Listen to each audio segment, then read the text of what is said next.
Welcome to the Non-Essential Podcast. I don't know why I'm doing this voice. I don't know, but I am not matching that energy today. That's not energy. That's That's what I do. Broke. That's what I've been doing for like the last 3 months. Is That's just true. bring your fucking Dicko the clown voice.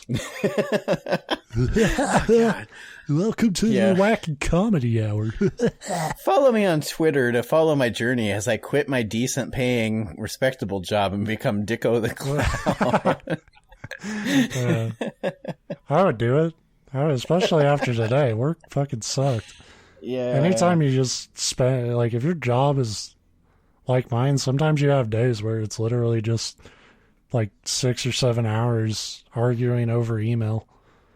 And that's yeah. My last, and that's why, like, we were joking before the show, but like last week, between being relatively unprepared, well, completely unprepared, I literally like I did pick a creepypasta in advance. I wasn't like doing that live, but like the energy wasn't there and the effort wasn't there. It was because my last 3 weeks have been like that, where it's just everything's like a fucking battle.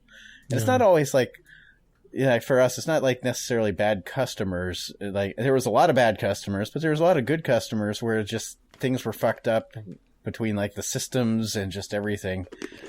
Good customers, bad customers, neither one have anything to do with bad times.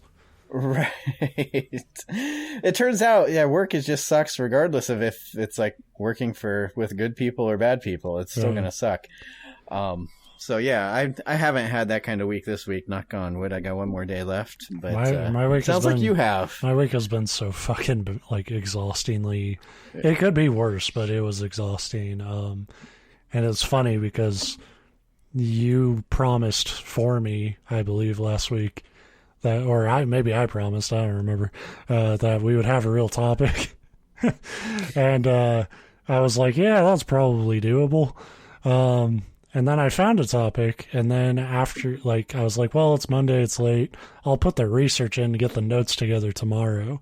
And then Tuesday and Wednesday kind of had a family medical emergency thing happen, and well, I hope everybody's okay. Well, you got to say it like that so you sound like you're not that sounds like a bit of a pickle. I mean, I honestly hope everybody's okay, but you say it like that. Yeah, everybody's fine, but it was just, it's that thing, late night hospital shit, you're stressed out. And so, that didn't happen. And I was like, I just knew yesterday, like, once you have all that, like, all that fucking weight, taken off, you're just like, wow, I'm fucking tired. That's the problem. We've done a lot of creepypastas, and I assume you're gearing up to say, hey, I've got a creepypasta. I definitely do. Yeah, but I get it, because I've had actual, like, historical topics and some really interesting ones. I have a few in the hopper, but, like, just having the mental energy to do anything. It's that time of year where it's just like everything is beating you. Yeah, down. Totally. It sucks. And it's fucked up.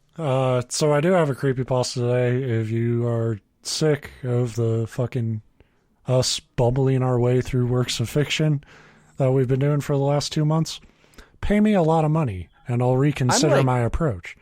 I'm like this close to just officially saying become a creepypasta podcast because it's primarily our wheelhouse. Well, plus, like after you said something about it last week, so I know it wasn't in response to this, we had yet another author of one of the stories we've done interact on Twitter. God damn it. I don't want that. I like it because so far they've all been relatively positive. Like, I feel so fucking bad because I do. I know, because I do turn my assholeness up to 10 to because we got a show to do. That's what I'm shocked that they've all been positive. I'm not a talented enough narrator to just tell the story vanilla and leave it like that. Like, I have to be a smartass. But that was what was so great about the last comment was that it was specifically that. It was like, hey, as some people actually kind of dissecting the story instead of just reading it over a crappy mic on YouTube. And it's like, yeah. We're actually just trying to be lazy and find content. But I appreciate you giving us credit. Look,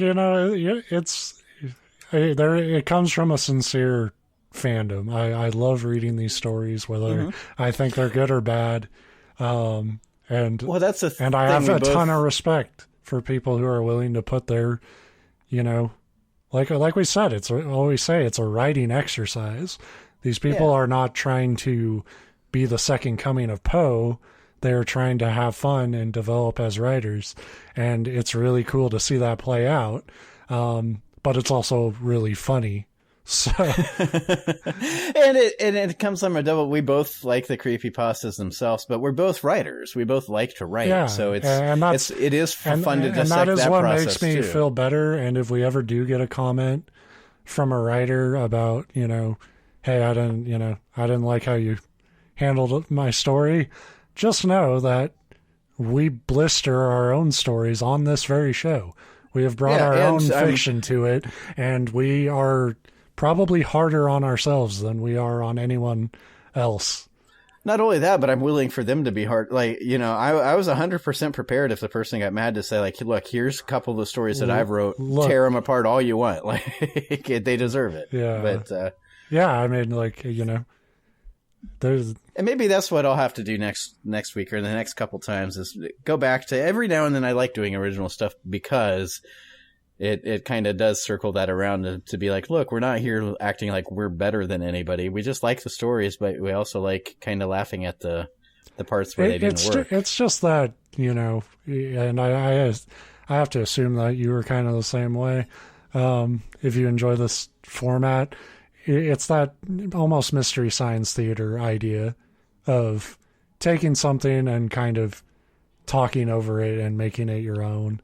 Yeah. Except for I hate to use that analogy because they're actually like insightful and funny and witty.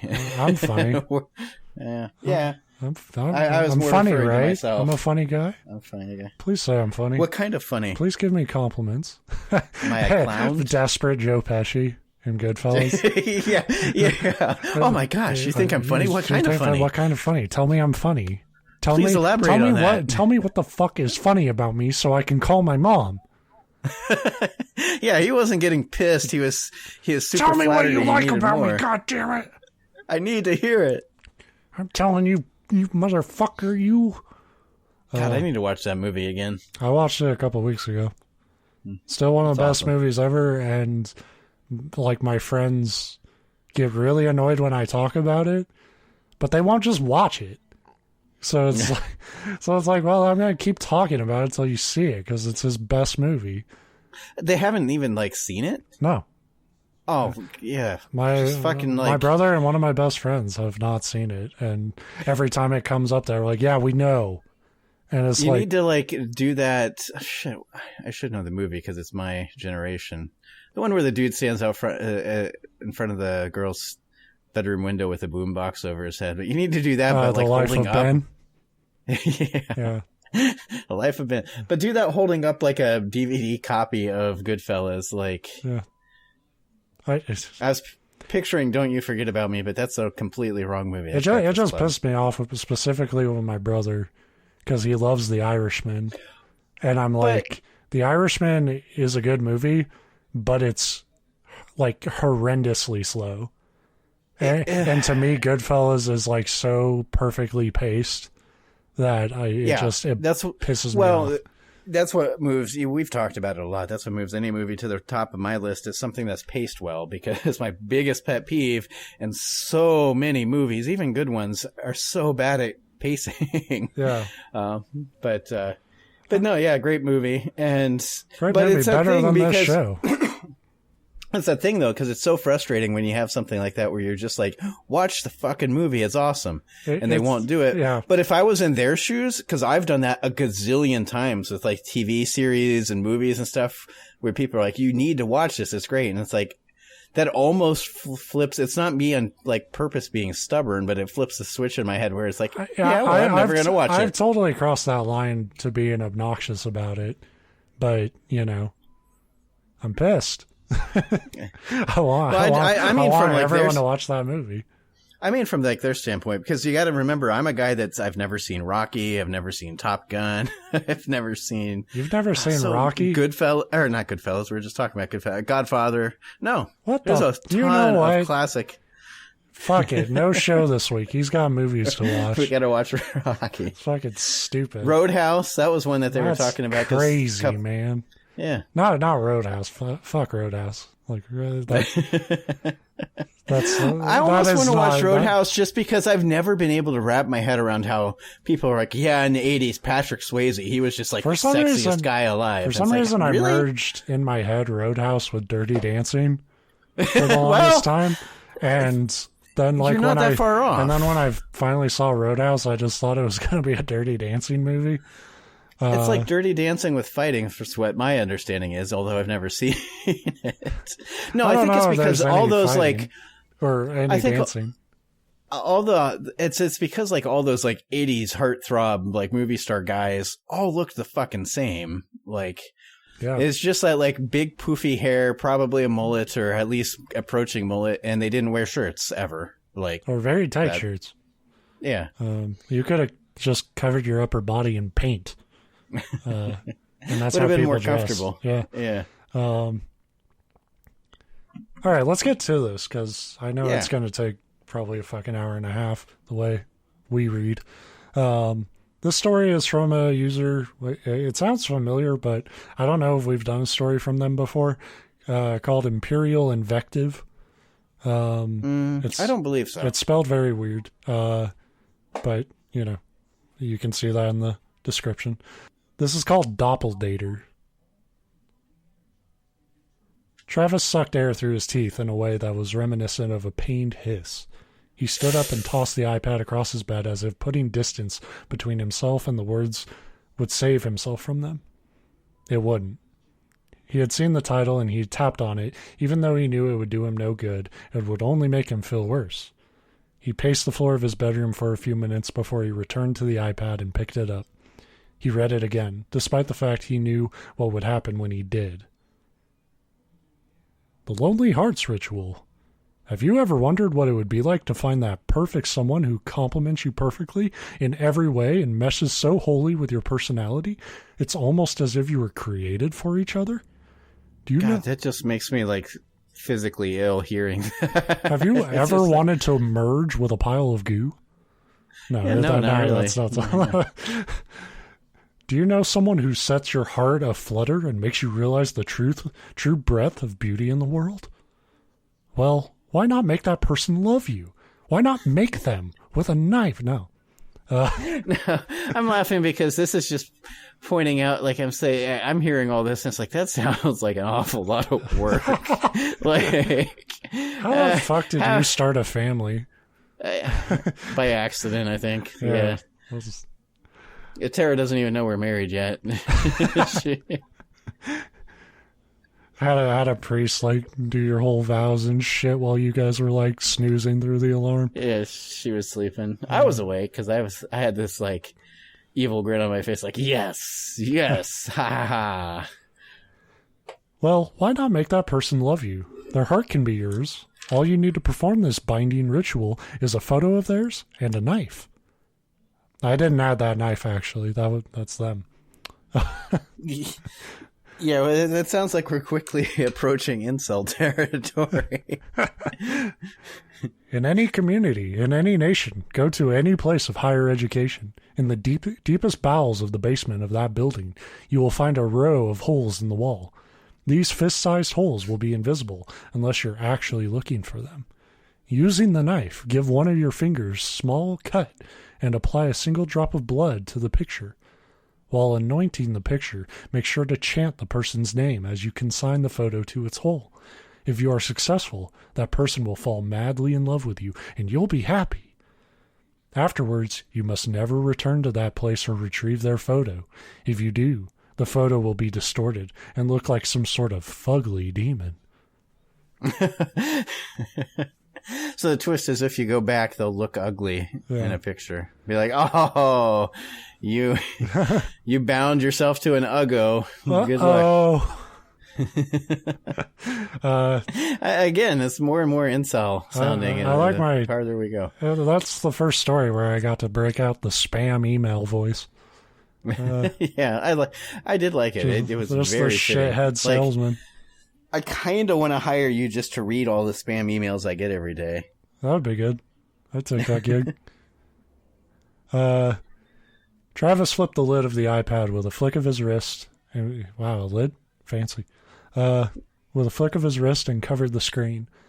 Hiding the text did nothing to stop its insidious progress into his mind. The seed was planted, and it had already started to grow, and would soon yield rotted fruit. He would brush it all off as some stupid ritual that only a sad, desperate idiot would try. You can't see it because it's an audio show, but I am doing the ritual as we speak, and I don't appreciate that. Yeah. Say, one person's idiot, it's another person's scientist. Yeah, it might work, Travis. Give it a shot. He would tell himself he was happy, even if he wasn't, about how he had friends, even though no one really talked to him at school, and how the right girl would eventually come along and see him for the great guy he was, even though he didn't really like himself. He would ignore his nightly ritual of staring at the Facebook app on his iPad, waiting for a message or notification to invalidate the pervading sense of loneliness which surrounded him. He'd ignore the fact that, more often than not, he would find himself crying without really knowing why before he drifted off. Travis told himself that only a real loser would perform some stupid ritual he found on the internet in an attempt to win someone over. Again, Travis, I don't appreciate this shit. I'm working hard here. I'm a man of action. Only a pathetic person would do something so desperate and delusional in an attempt to find companionship. He would carry out the Lonely Hearts ritual by the end of the week. Well, I love that. Yeah. That is a perfect cap on those paragraphs. Well, and it's so far, I do like it because it's painting a very realistic person. This is really well I do written. that with so many things in life where it's like, I'm not going to buy a new Xbox. That'd be fucking stupid. It's irresponsible of me. And 7 days later, it's like, click. On its way. I deserve this. And it does capture, I say this as a fucking lonely, pathetic person, and have been since high school. That is a true, like, you're just in this perpetual limbo of feeling sorry for yourself. And you're like, you're just staring at social media, hoping something will happen. And it's like, I'll switch accounts with you. I keep getting followed by all these like bots trying to get you to join their OnlyFans pages. You know what? I don't get nearly enough of them. I'll join. I would love to be a part of the community. Yeah, you're a hardworking guy. You've got money for OnlyFans. Yeah, and I definitely don't have the pride to stop.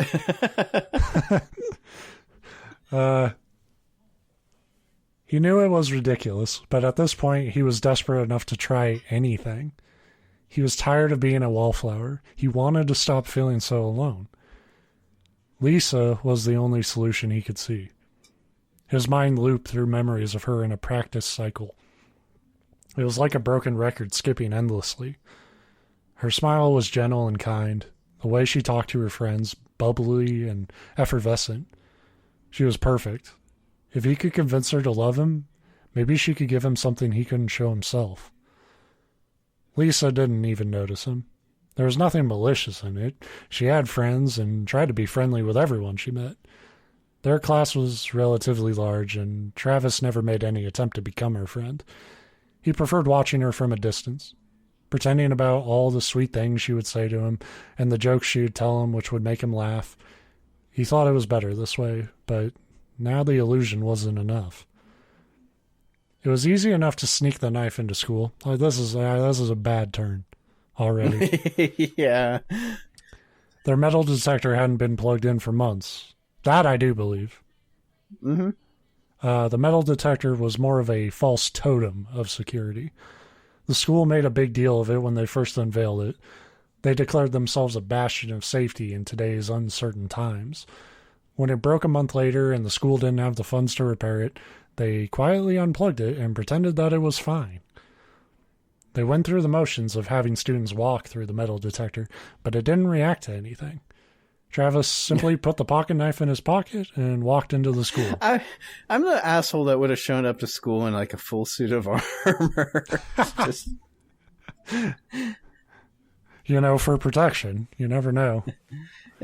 You walk through and it doesn't beep, and you just loudly say, this must be fake metal. This must be from NASA. Getting Lisa's photo was the toughest part. Travis couldn't just ask for her photo. Even if he wasn't severely shy, some part of him knew what he was doing was wrong. Plus, it would be really fucking weird to go up to somebody that you've admittedly never talked to or interacted with. Like, hey, can I have a picture of you? It worked in Spider-Man. The first Spider-Man, Tobey Maguire, that's how he starts hitting on MJ. He's like, hey, can I get a picture of you for the school paper? And then he gets bit by a spider, and that fucked everything up. Even if he wasn't severely shy, some part of him knew what he was doing was wrong.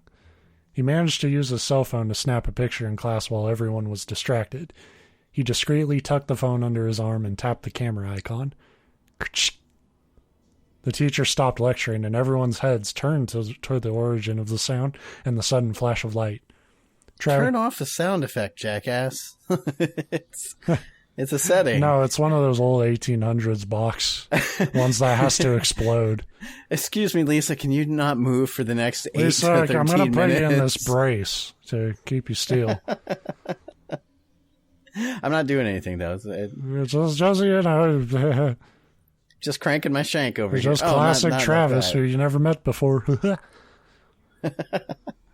Travis nervously pretended to look for the source of the sound, despite the fact that it clearly come from his desk. That is like farting in public. It's like, who did that? And you can't, and that's, I was going to save this for the end critique, but so far I love how much human nature this person has captured in the story, because it's funny, but it's all true. And I think we've all been there where you've done something, and farting is a very common one, and you're like, try to look around but there's no way you can do it convincingly. Like, they're capturing all the shitty aspects of life that we live in, like our pathetic sadness and our fucking being pushed to evil impulses, and then just genuine embarrassment and trying to cover it up in the most passive way. I mean, yeah, there's a million things. I could think you just point your phone at your notes, you're like, oh, sorry, I was just taking a picture of my notes. Nope. But of course, it was probably extra curious when he had stood up and walked 6 inches behind Lee.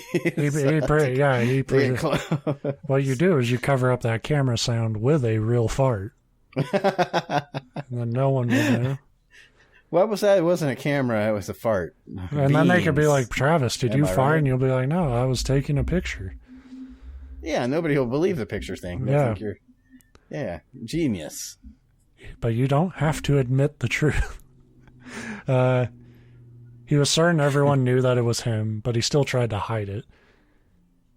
He took his phone to the library during their lunch break and connected to the printers using the USB port. He took one last moment to admire the photo before hitting print. It was perfect. Lisa was perfect. Her auburn hair encircled her beatific...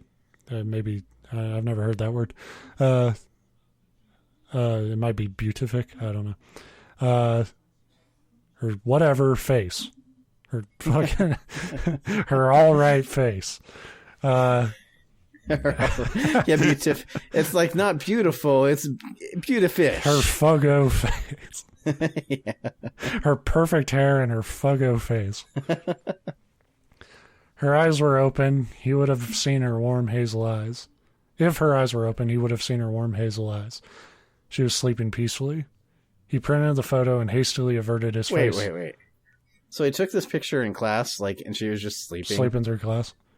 Yeah, you could be a teacher's pet and hey, she was sleeping. I was trying to wake her up. Here's the evidence of it. Let me go print it out. Here's my evidence. You should fail her, and then she'll love me.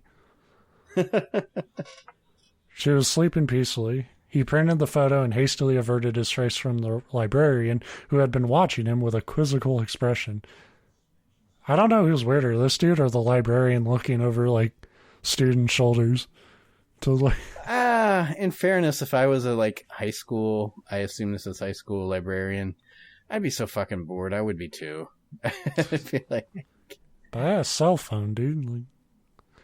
Yeah, that's true. I'm picturing high school when I was a high schooler. Yeah. Back before cell phones were a thing, kiddos. In my day, we didn't have cell phones. We had pigeons. Pagers were like the kind of the thing that like the cool kids had, and pagers and it could cool let you don't, know like... that somebody was trying to reach you, but you couldn't do a thing about it. Right. I never had a pager. They seemed... They seem dumb, even in the age of pagers. Right. After school, Travis found the door to the basement and went inside. His parents wouldn't mind if he returned later than usual. They typically got home from their respective jobs at around 5, so that gave him 2 hours to explore the basement and get home before them. He knew it would probably take a lot of time searching for the spot the ritual talked about, if it even existed. He used his phone's flashlight feature to light the way. He clutched Lisa's photo and the pocket knife in his other hand. A small part of him was secretly happy when he didn't find any holes in the wall. Deep down, he knew how stupid all of this was. Performing a magical ritual which couldn't possibly be real in order to win the heart of a girl who didn't even know he existed. The basement was mainly used to store cleaning supplies, holiday decorations, and broken items the school no longer needed, like old projectors, sports equipment, and a rusted push mower that looked like it was 15 years old. Slightly older than him. And the gym teacher that kind of outlived his usefulness. That would be fucking terrifying. It's just a skeleton with a whistle around its neck. Yeah, but like one of those like prison camp survivor skeleton. It's still alive, but like you don't know how. Yeah. And he's just like, give me 10 laps, bucko. Fucko. 10 Laps Fucko is my new band. Travis was about to accept defeat when he saw the lockers. They were tucked away in a far corner down a small hallway. You could see why they were down there. They had mold growing along the bottom, and the paint was sloughing off in patches, revealing rusty patches underneath like a neglected, mangy dog. The bank of lockers had 2 rows of 12 alcoves and were just large enough for your book bag or a photo. Travis said to himself, might as well try. He meant it to sound nonchalant, but there was something beneath his voice that unsettled him. A desperate urgency he wanted to pretend didn't exist.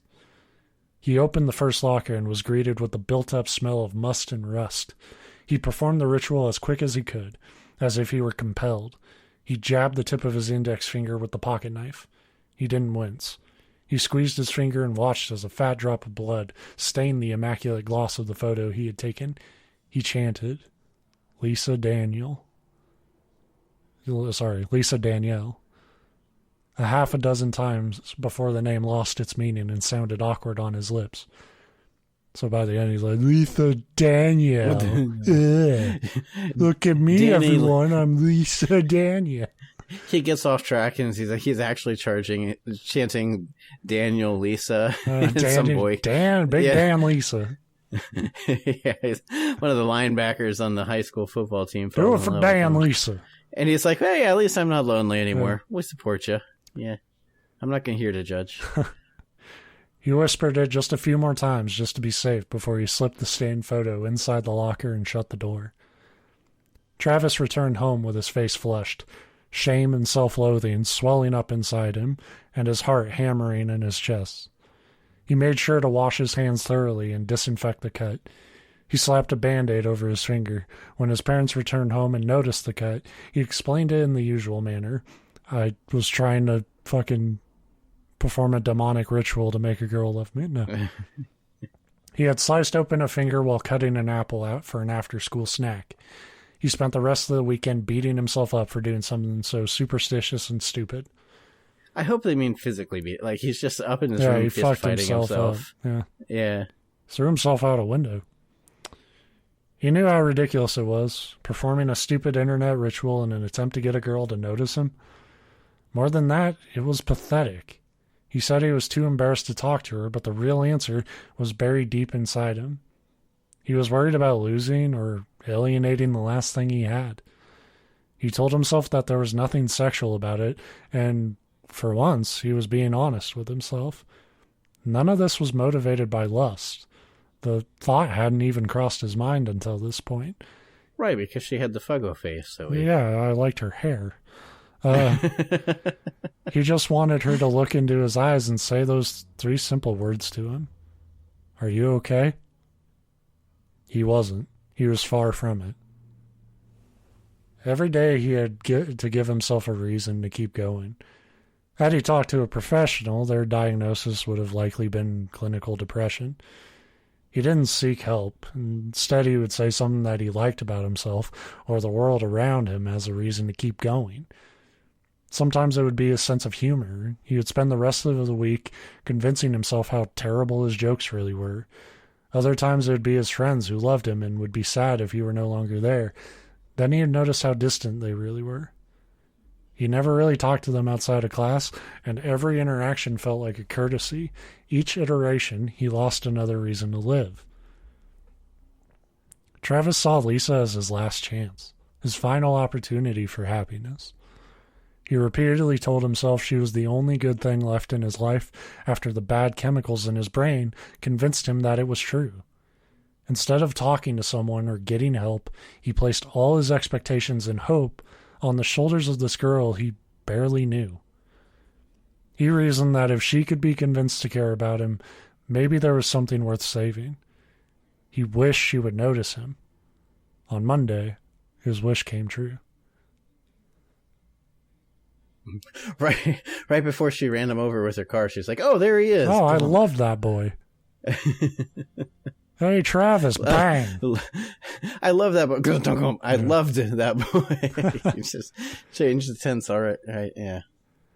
So, like, I mean, you know, you don't have to have read creepypastas to tell kind of the general direction where this is going. I will say they're doing a very good job with this Travis character, I think, of making a guy who, like, this is like, we all can agree, taking away someone's free will to make them love you is pretty fucking evil, but they are doing a good job setting him up as a really sad, like, person. Like, there's a lot of conflicting, like, Travis, you fucking asshole, and then, like, you're also kind of empathizing.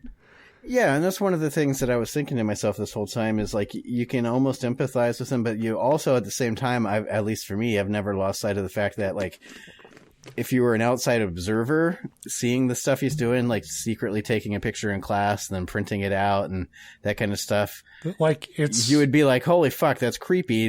We need, sneaking a knife to school. There's a lot of things that, I think, like, from the other side, you would look at like, holy crap, this guy's going to go like slaughter the whole school. We need to... Well, I mean, like, so, there's like any tragedies and like creepy behavior, stalking, potentially violent, dangerous, like, it's not selling the realities of those things short to also point out that, there's something tragically human that sets that sort of evil in motion.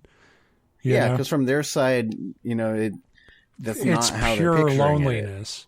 It's pure loneliness and desperation, and they don't realize how, like I said, like, from the outside, some of this Travis's actions are immediately like red flags. From the inside, narrating it from his perspective, you're like, well, it's weird, but I can see it, like, totally. And so it's doing a very good job highlighting the like contrast between, like, you feel so sorry for this dude, and at the same time, you just like want to fuck him up. Stop doing this creepy shit. Yeah.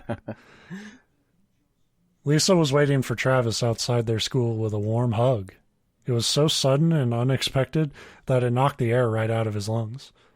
She asked how his weekend was, and he fumbled for something interesting to say. She laughed at his attempts to say something witty and hung on to his every word. Travis couldn't believe it. He never thought the ritual would work. He figured this would be another brick in the road that inevitably led towards the end. It was too good to be true. It really was. During class, he excitedly searched for the ritual. He didn't know how it worked, and he hoped the comments might explain what was happening. The comments were about as helpful as you would think. Of the 10 comments that were there, 8 were instructions unclear, dick stuck in blank. That's pretty great. The instructions unclear, dick stuck in blank posts about the other two, and the other 2 were lengthy criticisms of the author's use of the word fugly and the logistical inaccuracies about how a ritual couldn't be performed anywhere the performer wanted. Okay, nailing the internet too. Yeah, yeah. This person's very insightful. I'll give him that. Yeah, I am. So far, Empyrealinvective, this is the best creepypasta I think I've read on this show. Maybe in general. Watch it. It just ends with new phone, who this? And you're like, fuck. Yeah, God damn it. No one had performed this ritual, or if they had, no one was talking. Because guess what? You know, if you have a girlfriend, you don't have to be on the internet anymore. It's pretty great. Travis lied and told himself it really didn't matter. She was his friend and he was happy. Maybe most didn't attempt the ritual, which was why no one was writing about it in the comments. Or maybe there was something inherently mystical about those particular lockers. He tried to convince himself that it didn't matter. It had worked and there was nothing to be concerned about. He should be happy with her. Lisa was not who he thought she was. It was small things at first. At lunch, she prompted him with numerous questions about every little thing he did. She wanted to know how he was feeling. He was fine. What he was eating. A peanut butter and jelly sandwich with a banana. How it tasted. Probably very similar to the exact same sandwich he had. This is a very quick turn. But so like, wow, you're fucking annoying. It's funny though, because this, like I said, when they described like, oh, this is how this person will act towards you, and it's like, that sounds exhausting. I don't want totally. That. This is exactly what, yeah. It's definitely a monkey's paw sort of thing. She laughed at him, pointing out they were eating the same thing, and he realized she hadn't touched her food. Every question was focused entirely on him. Every time he tried to ask her about herself, she deflected the question and redirected it back towards him. He tried to quiet that voice in his head which told him something was not right. Travis told himself maybe he never really knew her. Well, you did know that, You Travis. fucking changed her, though. You even acknowledged that you didn't really know her. That's true, too. Maybe this was the type of person she actually was. Maybe with all the stolen glances and eavesdrop, I will say she'd never asked a question about you before. So I don't think this was built in, dude. Maybe with all the stolen glances and eavesdrop conversations, he hadn't actually seen her, hadn't heard her. He was right. Turns out she was a Cowboys fan. Fuck. Yeah, that would suck. I feel you, Travis. Spring that shit on me. Actually, I feel like that would be really fun to date a Cowboys fan. It wouldn't last long, but it would be fun. Maybe with all the stolen glances, all right, I read that part. He was right. He didn't actually know her. He built up this perfect person in his mind that didn't actually exist. She was an ersatz entity manufactured as an emotional crutch. It would take a week of class with her to realize his worst fears. Lisa wasn't just interested in him. She was obsessed. Her sapphire blue eyes were always on him. Sometimes he would turn around in class and see her staring at him, oblivious to everything else around her. His name was always on her lips. Every now and then he would hear her whisper it under her breath. Sometimes he would wake in the middle of the night feeling like he was being watched. He could almost imagine her eyes tracing over him in the darkness of the night from some perch that overlooked his room. He imagined her eyes burning into him, her blue eyes. I heard a caw, but it sounded suspiciously like her voice. It clicked in Travis's mind and his world crumbled. She wasn't human. Not anymore. The ritual had worked. It had called something from some unknown place that had replaced Lisa. It completely subsumed her and swallowed up everything she was. The sweet Lisa whose smile used to light up his world, whose words used to lift his soul and mood. Travis didn't know what she wanted, but he knew he had to fix this. Luckily, he still had his pocket knife. I'm gonna make her fugly. Yeah. It didn't take a lot of convincing to lure Lisa into the basement after school. He wanted to talk to her about something. She was so focused on his words that she never noticed his sweating, fidgety, or nervous jitters. The basement was far from prying eyes and remote enough where he could confront her without worrying about intervention until he took care of what he needed to do. She was noticeably nervous about being in the basement. She kept glancing around and refused to get any closer to the bank of lockers. He blew out the breath that had been rattling around in his lungs since luring her down here as he fanned the blade out from the pocket knife. He had to know, one way or the other. He asked, "You're not Lisa. Your eyes are different. The real Lisa wouldn't act this way. She wouldn't talk to me like this. She probably wouldn't talk to me. What did the ritual do? What did you do? Answer me." After those words were spoken, something changed in his friend. It was like a hairline crack forming along a fish tank. Lisa asked, "What ritual?" "I came because you called out to me. I was in the dark. I was lost and alone. We couldn't leave that place. It was an endless shuffling labyrinth. I heard you calling out. I smelled you, coppery and sweet. You may have not used my name, but still you cried out to me. You were so far away, but I sensed your need, your desperation. I tracked your scent. I followed the sound of your pleading. You rescued me from that horrible place. I saw your offering, saw who you wanted me to be. I want to be that for you." A wave of panic washed over Travis. He had hoped against hope that she would call him crazy, tell him he was psychotic, and run away from him. He wanted to believe he was wrong, that Lisa was fine. However, he was right. Lisa wasn't fine. His hand gripped tightly around the knife. He growled in an attempt to steel himself for what he was about to do. "What are you?" The words came out more as a whimper than a threatening sound. He tried to hold the knife. Well, then you read that wrong. Yeah, I fucked up. You got to put that first. God damn it. I'm reading chronologically. He tried to hold the... "What are you?" There you go. "I'm tough too, guys. I've got a knife. Here's this pocket knife. Put it in you."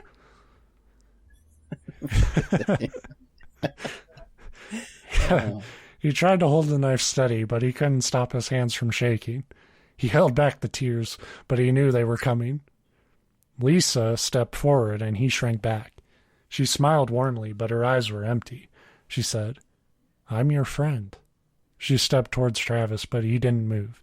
She cooed, "I want to be here for you." Her arms wrapped around him. The knife fell out of his limp grip and clattered against the grimy tile. She held him in her arms and pressed herself against him. She felt his heart beating in his chest like a bird trapped in a cage. She whispered, "You're going to be okay." That one moment of intimacy and human contact was enough to break the floodgates. Lisa felt hot in his arms. It was as if he was cradling the sun. If he had looked at its face that very moment, he would have seen it deforming and distorting like melting plastic. It tried to recall the photo, remember the face. Its bright blue eyes darkened and turned hazel. It would be the person he wanted. It needed him. Travis wept. All the guilt, sadness, and self-loathing bubbled over and spilled out of him. The thing that was not Lisa held him, hungrily drinking in his sorrow. Weeks passed, and life regained some sense of normalcy. Travis would swaddle himself in Lisa's adoration, and he would turn a blind eye to all the warning signs. He ignored how animals would avoid her like the plague.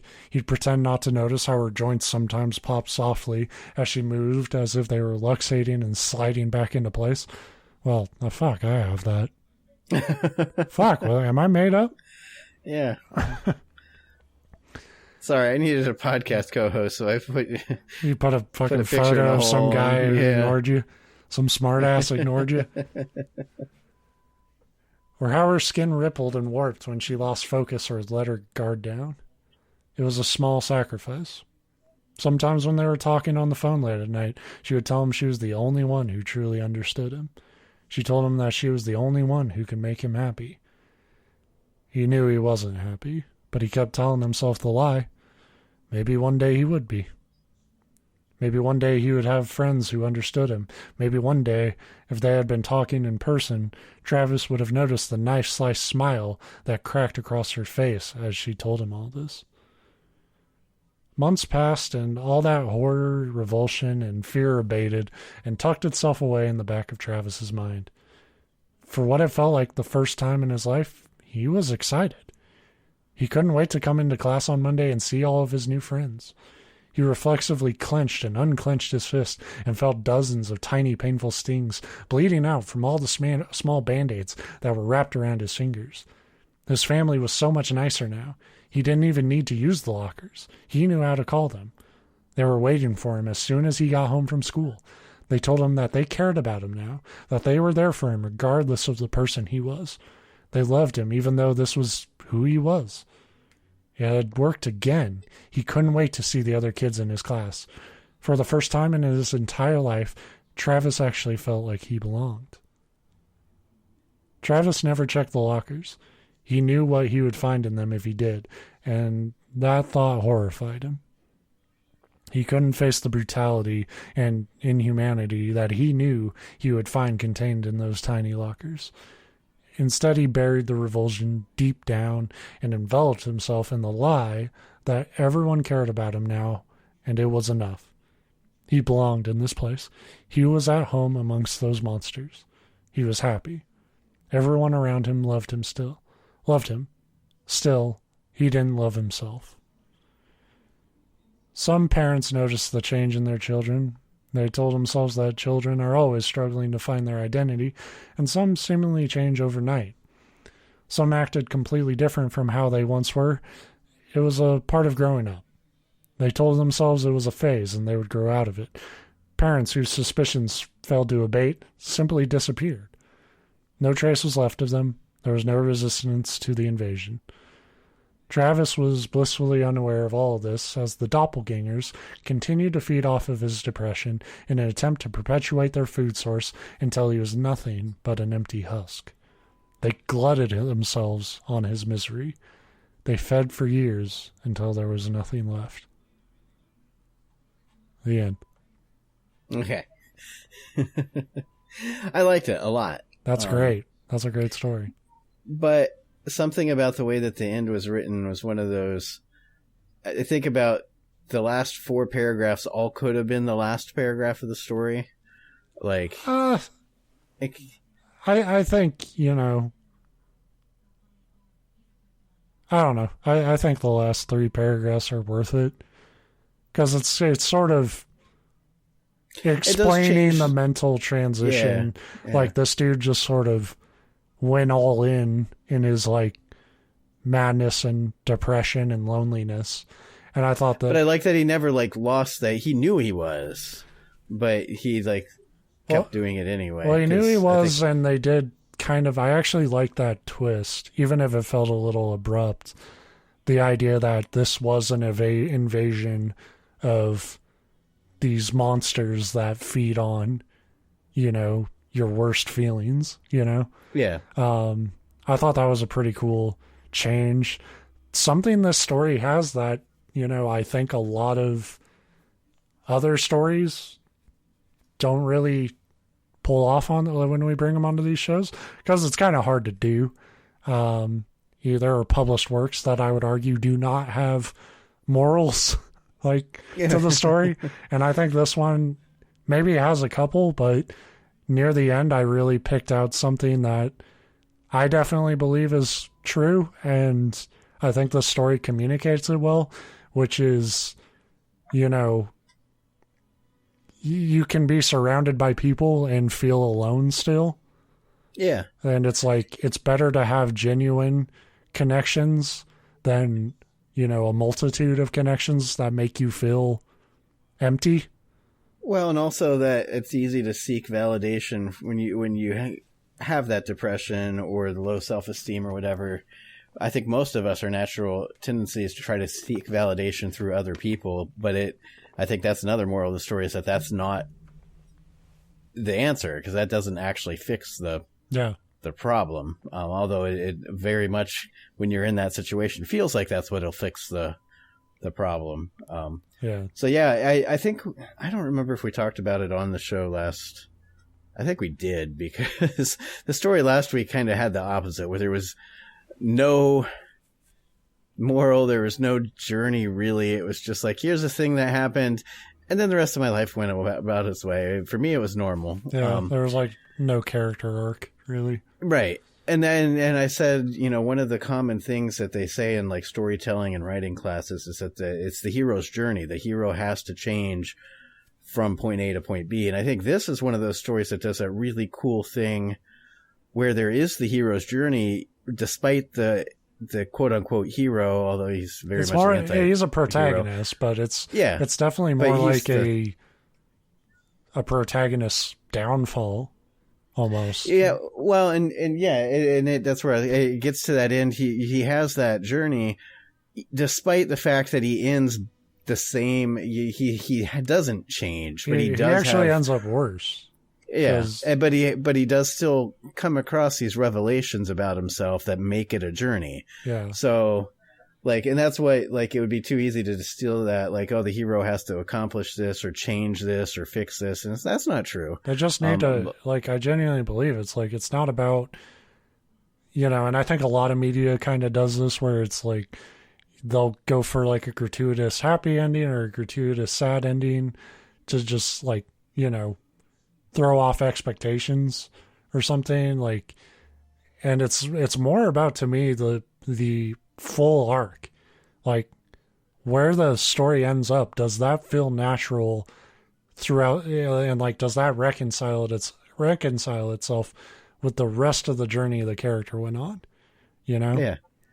And was it interesting enough for us to follow along too? Yeah. Like, and this one, I think this is probably the best creepypasta that we've had, at least in recent memory. I think so. And there have been some good ones that I've really enjoyed, but that one definitely, I think it was the best written, best paced one for sure.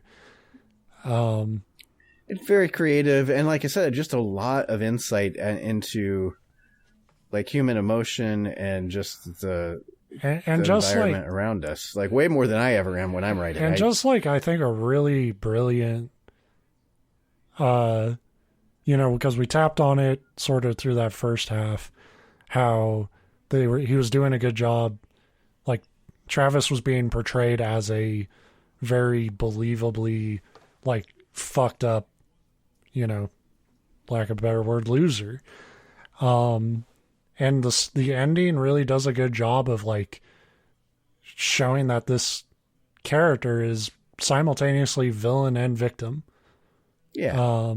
Which is usually the case for monsters. Like, it's usually the case for villains, and a lot of stories don't spend time on it because that's not their role in those stories.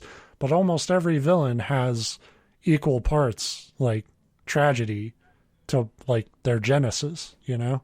And in this case, I think it went even better by showing that there was a overall villain pulling Travis's strings.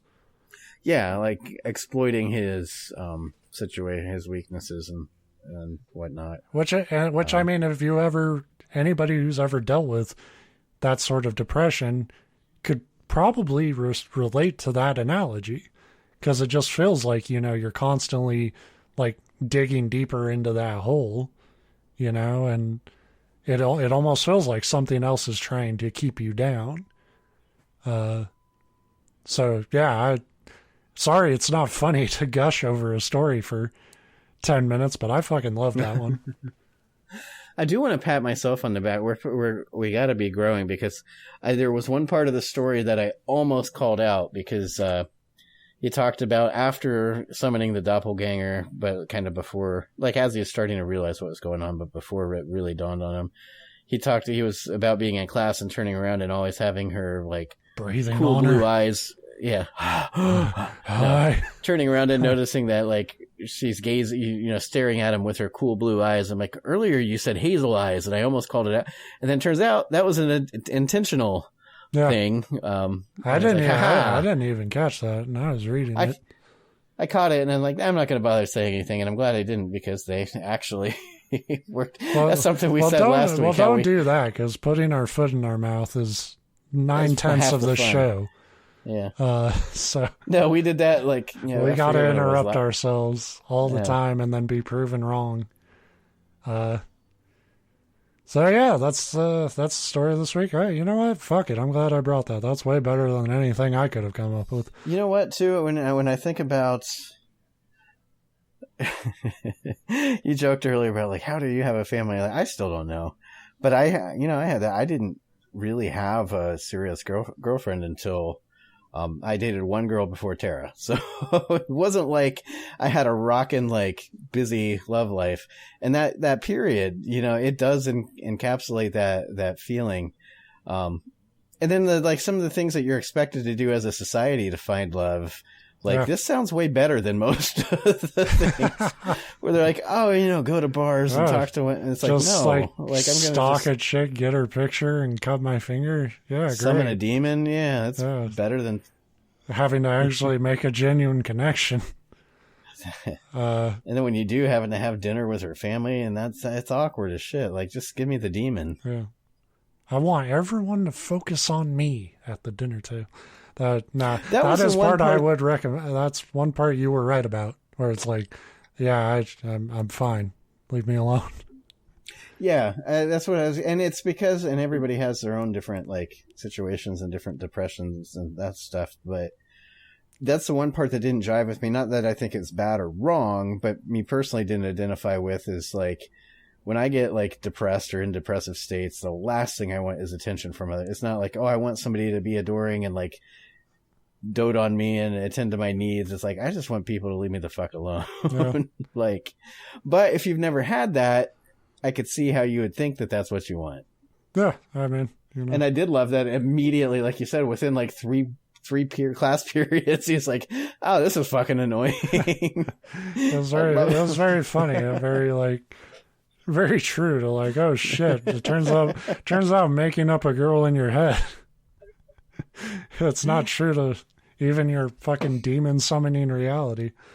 But yeah, I don't know. It is a very relatable sort of desperation they captured in that story.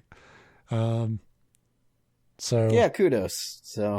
So congratulations, you won the non-essential podcast award for getting me out of a jam this week. I know. I don't understand how that happens. Like every week where you're like, God, I just couldn't do it, and I picked a last second creepypasta. They're great, and every time I do it, it's like I'm gonna pick this creepypasta, and I skim through them now. Like I learned a long time ago to quit fucking just assuming it's gonna be okay. To be fair, I did not read. I read a comment on this one. I knew nothing else. Yeah, but that's what I mean, and it works out for you. Every time I try that, it ends up like it's just a garbage fight, and it doesn't help that you're way better at reading them than I am. But it's not fair. I'm gonna go look for a ritual to make myself good at reading creepypastas and finding them. It's just called being theatrical. Yeah, the only ritual is you just have to say it with your chest. All